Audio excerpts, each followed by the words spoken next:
So I'm not getting paid by ABB. I don't get any, any pats on the back or anything. But, in all seriousness, I think the color of the robot, they're Fords and Chevys. I really do. I think that, except for when it comes to software. And it's the software part of it that absolutely 100% drove it for us.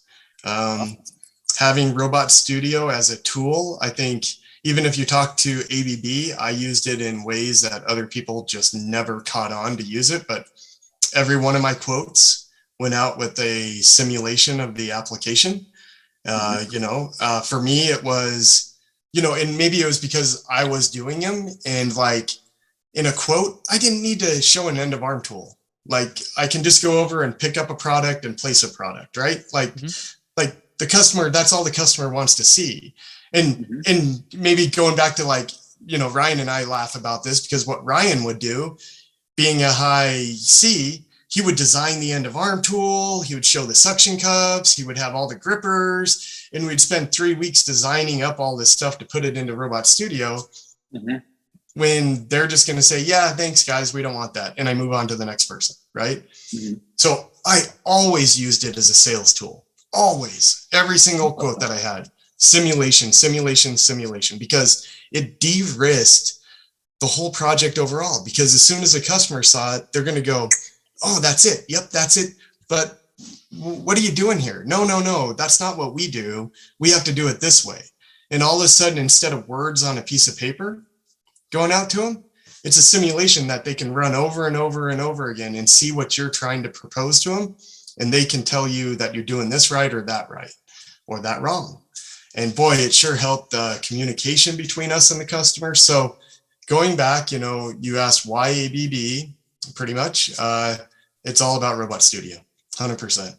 Like, and that software, by the way, like that tool, and David mentioned this on stream, is free. So you can download it for 30 days, I think, as a trial, which I personally haven't seen with any other vendors.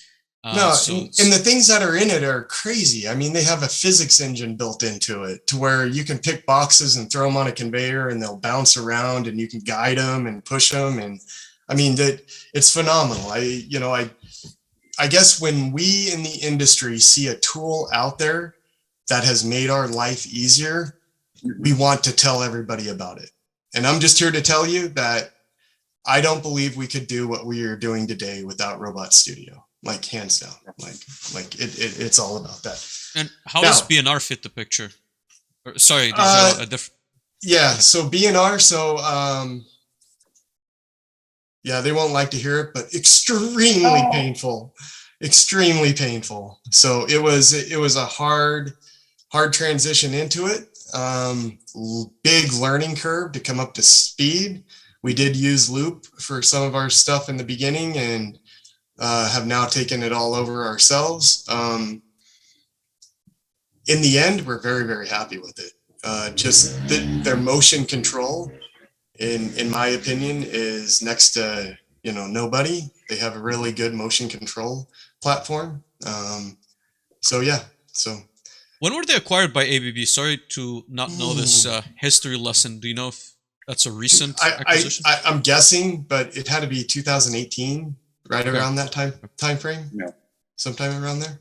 And do you see like a change, I guess, in how they integrate between the two, or was it always good? Or I'm just curious. Oh my gosh! Like the hope was like the hope was ABB. You just got like nobody else has it. A robot manufacturer and a PLC company.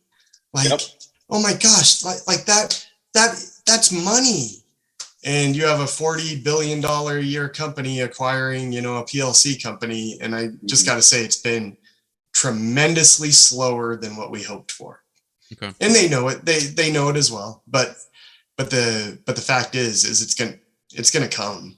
They're gonna integrate them. So, and gosh, I hope that everything gets into Robot Studio. That would be fantastic.